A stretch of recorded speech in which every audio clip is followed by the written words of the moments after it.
नमस्कार मित्रों, आपका बहुत बहुत स्वागत है डेली करंट अफेयर्स की क्लास में हमारे YouTube channel teaching learning event with Anil पर।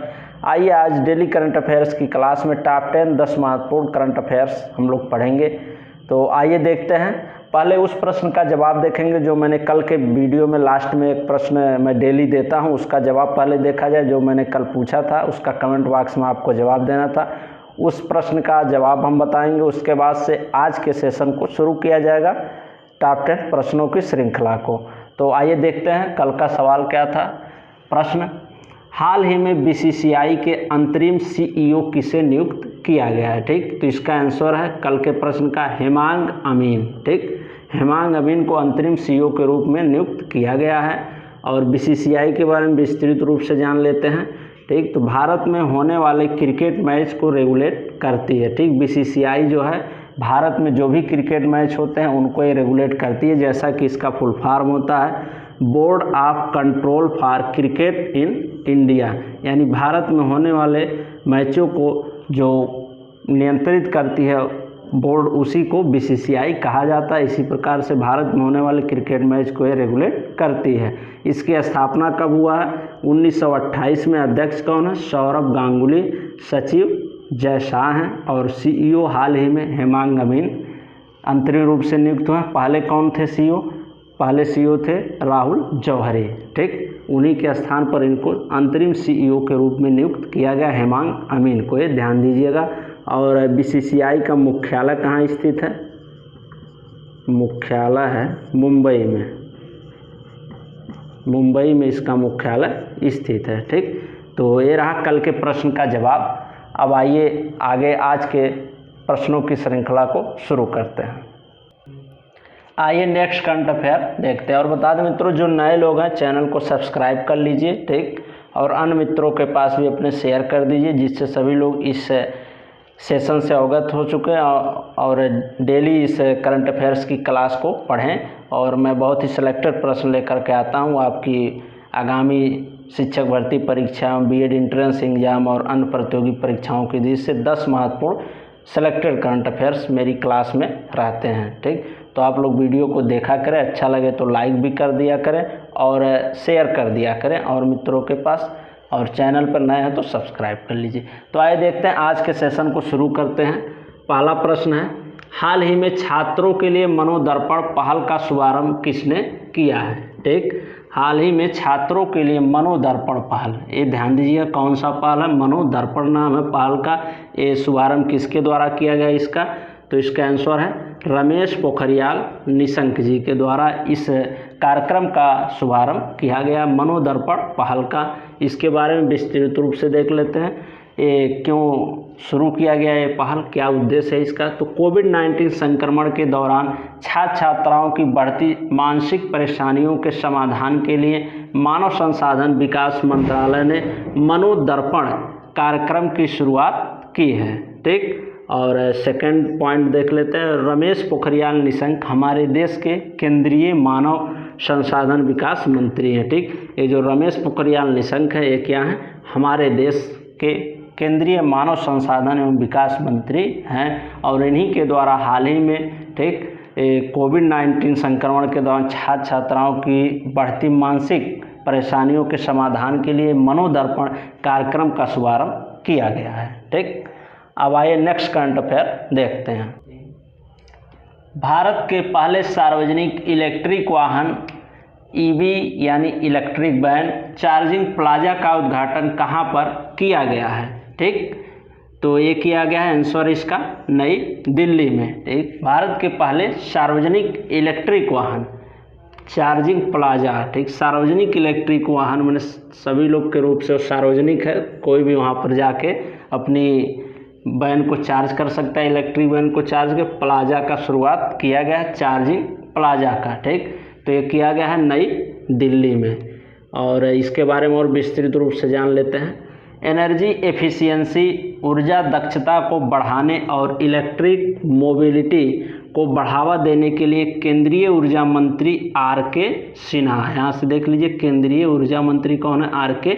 सिन्हा ने भारत के पहले सार्वजनिक इलेक्ट्रिक वाहन ईवी चार्जिंग प्लाजा का उद्घाटन किया है।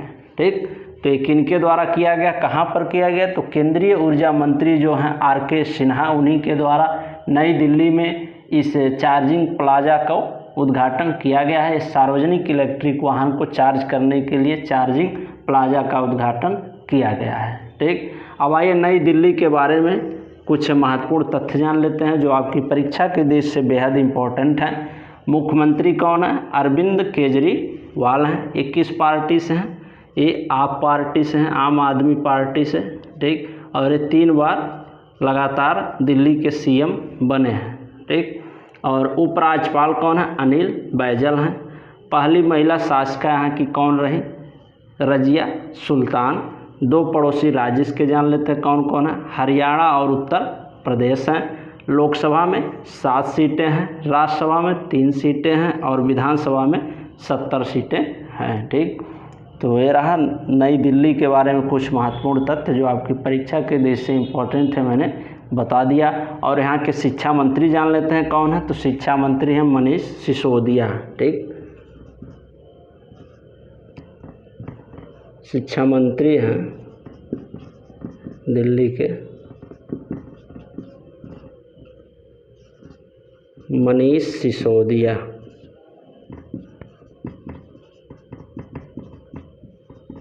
मनीष सिसोदिया जो है यहाँ के शिक्षा मंत्री हैं। ठीक, तो ये रहे दिल्ली के बारे में महत्वपूर्ण तथ्य और दिल्ली से जुड़ा ये करंट अफेयर्स, जहाँ पर हाल ही में चार्जिंग प्लाजा का उद्घाटन किया गया। किनके द्वारा किया गया, आर.के. सिन्हा जो केंद्रीय ऊर्जा मंत्री हैं, उन्हीं के द्वारा इसका उद्घाटन किया गया। और दिल्ली से जुड़े तथ्य जान लेते हैं। दिल्ली में ही कोविड-19 के इलाज के लिए सबसे बड़ा जो भारत का हॉस्पिटल है और पहला हॉस्पिटल यहीं पर खोला गया है। ठीक, सरदार वल्लभ भाई पटेल के नाम से। ये ध्यान दीजिएगा, इम्पोर्टेंट प्रश्न है, यहाँ से आपकी परीक्षा की दृष्टि से बन रहा है। ठीक, अब आइए नेक्स्ट करंट अफेयर देखते हैं। हाल ही में प्रधानमंत्री नरेंद्र मोदी ट्विटर पर हुए 6 मिलियन फॉलोअर के साथ कौन से स्थान पर पहुंच गए हैं। ठीक, प्रधानमंत्री नरेंद्र मोदी 6 मिलियन फॉलोअर्स के साथ किस स्थान पर पहुंच गए हैं। ठीक, तो इसका आंसर है 3रे स्थान पर। ठीक, 3रे स्थान पर वे पहुंच गए हैं 6 मिलियन फॉलोअर के साथ। टॉप 3 लोगों को देख लेते हैं जो फर्स्ट, सेकंड, थर्ड पे रहे उनके बारे में। तो पहले पे रहे हैं अमेरिका के बराक ओबामा। ठीक, जो क्या थे, डोनाल्ड ट्रंप से पहले अमेरिका के राष्ट्रपति थे। सेकंड नंबर पे डोनाल्ड ट्रंप हैं जो अमेरिका के वर्तमान में राष्ट्रपति हैं। ठीक, और थर्ड पे रहे हैं नरेंद्र मोदी भारत देश के। ठीक, तो ध्यान दीजिएगा 3 टॉप 3 लोग हैं, जिसमें 3रे नंबर पर भारत के प्रधानमंत्री नरेंद्र मोदी 6 मिलियन फॉलोअर के साथ 3रे स्थान पर रहे हैं। ठीक, अब आइए नेक्स्ट करंट अफेयर देखते हैं। हाल ही में लालजी टंडन का निधन हुआ, वे किस राज्य के राज्यपाल थे। ठीक, तो इसका आंसर है मध्य प्रदेश। मध्य प्रदेश राज्य के राज्यपाल थे लालजी टंडन, जिनका हाल ही में अभी निधन हो गया है। ठीक, अब आइए मध्य प्रदेश राज्य के बारे में महत्वपूर्ण तथ्य देख लेते हैं। स्थापना 1 नवंबर 1956 को ही है। मुख्यमंत्री कौन है, शिवराज सिंह चौहान। ठीक, और मुख्य न्यायाधीश अजय कुमार मित्तल हैं। लोकसभा में सीटें 29, राज्यसभा में 11 सीटें हैं और विधानसभा में 230 सीटें हैं। और यहाँ पर राष्ट्रीय उद्यान से संबंधित इस मध्य प्रदेश से इम्पोर्टेंट प्रश्न आपकी परीक्षा में बनते हैं, विगत परीक्षाओं में पूछे गए हैं और आने की संभावना भी इसकी ज़्यादा है। बांधवगढ़ राष्ट्रीय उद्यान, बांधवगढ़, और कान्हा राष्ट्रीय उद्यान। ठीक, ये दोनों राष्ट्रीय उद्यान जो है यहीं पर स्थित है मध्य प्रदेश में। ठीक, ये इम्पोर्टेंट हो जाता है आपकी परीक्षा के दृष्टि से। और यहाँ पर जो एक कर्क रेखा है, ठीक, वो मध्य प्रदेश राज्य से होकर के गुजरती है। ध्यान रखिएगा, इस प्रकार से जो कर्क रेखा है भारत के कुल 8 राज्यों से होकर गुजरती है और उसका ट्रिक मैंने आपको बता दिया है। ठीक, पिछली कई वीडियो मैंने बताया था, तो उस ट्रिक को आज भी मैं आपके सामने बता दे रहा हूँ। ठीक, उसको देख लीजिए, जो नए लोग हैं वो लोग इससे अवगत हो सकें और पुराने लोगों का रिवीजन हो जाए। ट्रिक है गुमक्ष राज पत्रिम, गुमक्ष राज पत्रिम। ठीक, यही ट्रिक है, इसको आप याद रखते हैं तो इससे आप 8 राज्यों को आसानी से बता सकते हैं। गा से हो जाएगा गुजरात, माँ से हो जाएगा मध्य प्रदेश, जो भी आपने पढ़ा कि मध्य प्रदेश से होकर के कर्क रेखा गुजरती है, ठीक। छ से छत्तीसगढ़, छत्तीसगढ़, और रा से राजस्थान, राजस्थान, झा से झारखंड, और पा से पश्चिम बंगाल, त्रि से त्रिपुरा, और मा से मिजोरम। ये 8 राज्य हैं जिनसे कर्क रेखा होकर गुजरती है। 8 राज्य भारत के हैं, ठीक। तो कर्क रेखा जो 8 राज्यों से होकर गुजरती है उनको याद रखने का ये ट्रिक है, सबसे आसान ट्रिक और सरल ट्रिक है, इसको आप ध्यान में रखिए। गुमक्ष राजपत्रिम, इससे आप 8 राज्यों को बता सकते हैं, ठीक। तो मध्य प्रदेश से कर्क रेखा भी होकर गुजरती है। यहाँ से 2 राष्ट्रीय उद्यान से प्रश्न आपसे पूछे जाते हैं। कान्हा राष्ट्रीय उद्यान और बांधवगढ़ राष्ट्रीय उद्यान कहाँ पर स्थित है, तो ये भी मध्य प्रदेश में स्थित हैं, ठीक। तो ये रहा प्रश्न। अभी यहाँ के जो राज्यपाल थे लालजी टंडन, ठीक, उनका निधन हो गया है हाल ही में, और वही मध्य प्रदेश से जुड़े कुछ महत्वपूर्ण तथ्य रहे, ठीक। अब आइए नेक्स्ट करंट अफेयर देखते हैं। युवा मामलों एवं खेल मंत्रालय MYAS ने युवाओं के स्वैच्छिकता को बढ़ावा देने के लिए किसके साथ साझेदारी की है, ठीक। तो इसका आंसर है यूनिसेफ। यूनिसेफ के साथ जो युवा मामलों एवं खेल मंत्रालय उसने युवाओं के स्वैच्छिकता को बढ़ावा देने के लिए साझेदारी की है, तो ये यूनिसेफ के साथ की है। इसके बारे में और विस्तृत रूप से जान लेते हैं। युवा मामलों और खेल मंत्रालय ने भारत सरकार के संकल्प को और मजबूत करने के लिए यूनिसेफ के साथ साझेदारी की है, ताकि 1 करोड़ स्वयं सेवकों को देश के आत्मनिर्भर भारत बनने के लक्ष्यों को प्राप्त करने के लिए प्रोत्साहित किया जा सके, प्रोत्साहित करना है, ठीक। यूनिसेफ का फुल फॉर्म जान लेते हैं क्या होता है। यूनाइटेड नेशंस चिल्ड्रंस फंड, ठीक, यूनिसेफ का ही फुल फॉर्म होता है। अब आइए नेक्स्ट करंट अफेयर देखते हैं। हाल ही में भारत और किस देश ने सेना के बीच पासिंग एक्सरसाइज शुरू किया है, ठीक। पासेक्स एक्सरसाइज का नाम है, ठीक। पासेक्स या पासिंग एक्सरसाइज की शुरुआत भारत और किस देश की सेना के बीच शुरू किया गया है, तो इसका आंसर है अमेरिका। भारत और अमेरिका देश की सेना के बीच पासेक्स पासिंग एक्सरसाइज का शुरुआत किया गया है, ठीक। इसके बारे में और देख लेते हैं। इस एक्सरसाइज का आयोजन अंडमान निकोबार आइलैंड में हुआ है, ठीक। आयोजन कहाँ पर हुआ, अंडमान निकोबार के आइलैंड में हुआ है, ठीक। और ये जो पासिंग एक्सरसाइज है भारत और अमेरिका की सेना के बीच हुआ है। और आइए अब अमेरिका देश के बारे में महत्वपूर्ण तथ्य देख लेते हैं। यूनाइटेड स्टेट ऑफ अमेरिका इसको कहा जाता है, ठीक। और यह उत्तरी अमेरिका महाद्वीप में स्थित है। राजधानी वाशिंगटन DC है। करेंसी अमेरिका की क्या है, अमेरिकी डॉलर। राष्ट्रपति वर्तमान में कौन है, डोनाल्ड ट्रंप। और यहाँ से मोस्ट इम्पॉर्टेंट प्रश्न बनता है आपकी परीक्षा में। नासा अमेरिका की स्पेस एजेंसी है जिसका मुख्यालय वाशिंगटन में स्थित है। मुख्यालय इसका वाशिंगटन DC में स्थित है। और ये नासा जो है ये स्पेस एजेंसी है अमेरिका की, ठीक। इसका फुल फॉर्म होता है नेशनल एरोनॉटिक्स स्पेस एडमिनिस्ट्रेशन, ठीक। और इसी प्रकार से जो इसरो है वो भारत की स्पेस एजेंसी है, ठीक। इंडियन स्पेस रिसर्च ऑर्गेनाइजेशन उसको बोलते हैं, उसका फुल फॉर्म होता है। तो ये नासा जो अमेरिका की स्पेस एजेंसी है, ठीक, इसका मुख्यालय ही वाशिंगटन DC में स्थित है, ठीक। और इससे जुड़ा भारत की स्पेस एजेंसी को जान लेते हैं। तो भारत की जो स्पेस एजेंसी है उसका नाम है इसरो, ठीक, इंडियन स्पेस रिसर्च ऑर्गेनाइजेशन, ठीक। ये भारत की स्पेस एजेंसी है, ये ध्यान रखिएगा, ठीक। अब आइए नेक्स्ट करंट अफेयर देखते हैं। हाल ही में CBDT ने किस मंत्रालय के साथ डेटा साझा करने के लिए समझौता किया है, ठीक। हाल ही में किसने, CBDT ने किस मंत्रालय के साथ डेटा साझा करने के लिए समझौता किया है, तो ये किया है, इसका आंसर है MSME मंत्रालय के साथ इसने साझेदारी की है डेटा साझा करने के लिए। अब जान लेते हैं CBDT है क्या। तो CBDT का full form central board of direct taxes, ठीक, central board of direct taxes, और मुख्यालय इसका नई दिल्ली में स्थित है। अध्यक्ष कौन है? प्रमोद चंद मोदी इसके अध्यक्ष हैं, CBDT के, ठीक। और इसका फुल फॉर्म होता है central board of direct taxes, यानी केंद्रीय ये बोर्ड है, केंद्रीय प्रत्यक्ष कर बोर्ड इसका हिंदी होता है।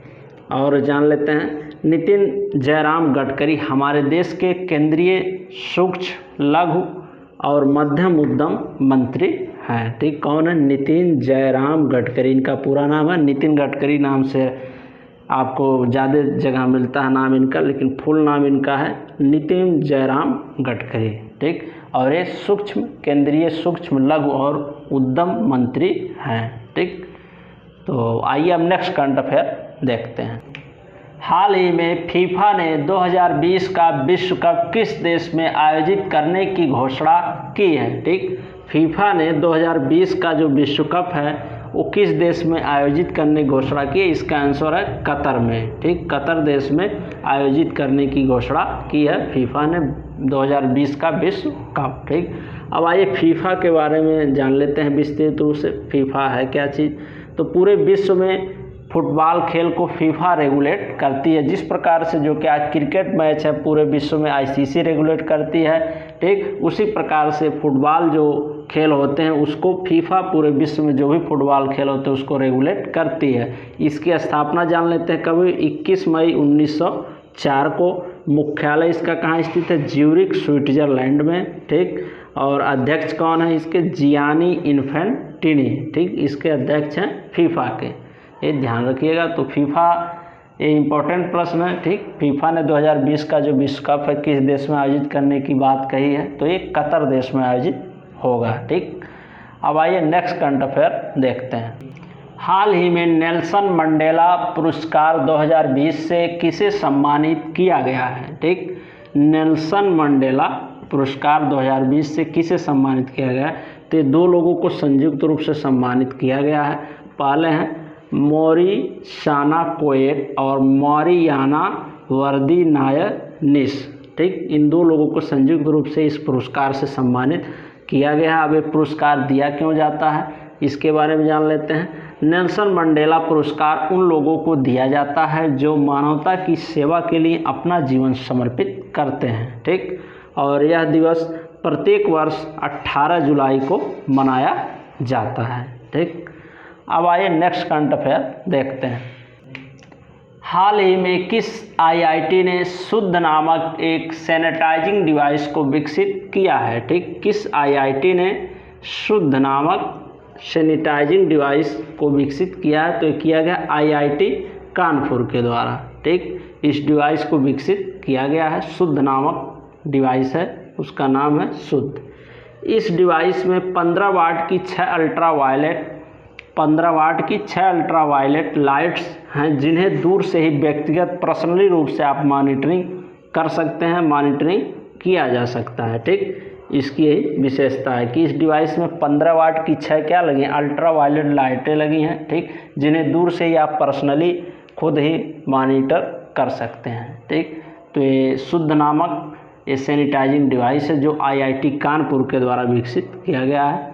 और कानपुर के बारे में जान लेते हैं। कानपुर को लेदर सिटी भी कहा जाता है। कानपुर जो है लेदर सिटी के नाम से प्रसिद्ध है और प्राचीन में इसे भारत का मैनचेस्टर भी कहा जाता था और लेदर सिटी के नाम से कानपुर जाना जाता है क्योंकि यहाँ पर चमड़े के उद्योग सबसे ज़्यादा हैं, ठीक। अब आइए ये रहे आज के टॉप 10 करंट अफेयर्स हमने देखा। अब आइए उस प्रश्न को देखते हैं जिसका आपको कमेंट बॉक्स में जवाब देना है। आइए देखते हैं उस प्रश्न को। प्रश्न है आपके सामने, इम्पोर्टेंट प्रश्न है। हाल ही में अमित शाह ने किस शहर में CRPF के राष्ट्रीय वृक्षारोपण अभियान का शुभारंभ किया है? इसका जवाब आपको कमेंट बॉक्स में देना है। ये प्रश्न इम्पोर्टेंट है, ठीक।